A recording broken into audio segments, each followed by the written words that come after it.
I'm going to look at a few situations. One of them that's kind of famous is like the idea of like a harvesting organs for uh, for from a person who is perhaps a lousy human being in order to help somebody else. An example, well, there was a movie called Extreme Measures years ago. I mean, it's been 20 years ago or more probably. It had Gene Hackman and uh, Hugh um, oh Hugh I forget his name. Anyway, it was a movie with Hugh Grant, Gene Hackman, and Hugh Grant. Was a movie in which the what happened was the one guy, Hugh Grant's character is a doctor, and so is Gene Hackman. And Hugh Grant's brother is quadriplegic or has some sort of spinal cord injury. And Gene Hackman seeks him out and starts trying to get him to join his research team.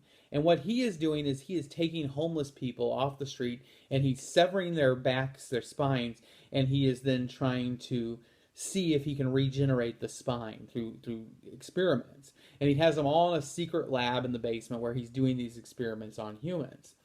And basically what his argument is these are people with serious mental defects that are, that are harmful to society, that when they're out on the street they drink, they fight, they hit people, they hurt people, and these people are dredges upon society.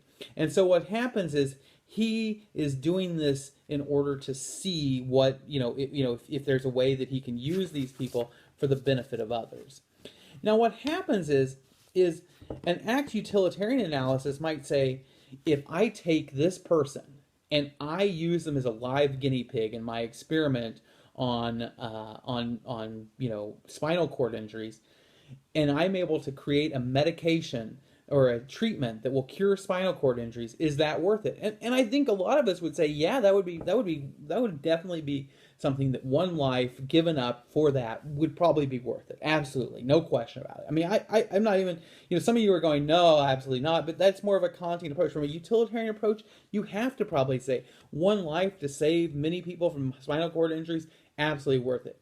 But the problem is if you do that, you undermine the idea of medicine. When people go to their doctor, they're suddenly going, is this guy going to deem my life as insignificant in light of the research that he could conduct? Is this doctor going to say, hey, I don't know, but I have another patient and that person could do it. Maybe you wouldn't trust your doctor at that point. And so one has to ask that question. Another example, this is more specifically, is this organ harvest where, you go to the doctor and the doctor says, here's a homeless person, dredge upon society, maybe a murderer, whatever. I mean, just a horrible human being comes in. Homeless isn't necessarily make them horrible, but let's say like pedophile, in and out of prison 12 times, etc. And they realize that this person has a liver that is a perfect match for an upstanding gentleman who has 23 children and works 14 jobs to support them and has been, hero of the year, saved 50 people from a fire last week. I mean, just an awesome guy. And he could take and he could mismedicate this homeless or this pedophile just a little bit, and the person will die, and he could then harvest up the liver and give it to this other person who would then live and go on to be expectedly a great life, while the pedophile would die, thus eliminating them from being a torment to children. Great idea, right?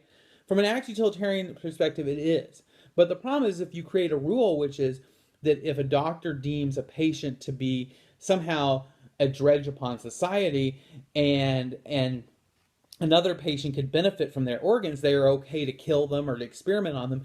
Well, then what happens is every time you go to the doctor, you're going to be like, what if the doctor doesn't think I'm such a good person, right? I mean, that's highly possible. I'm sure there are doctors who probably don't admire my lifestyle or something, whatever it be. And so what happens is in that case, you would have to say, in that case, it would actually undermine the very nature of going to the doctor.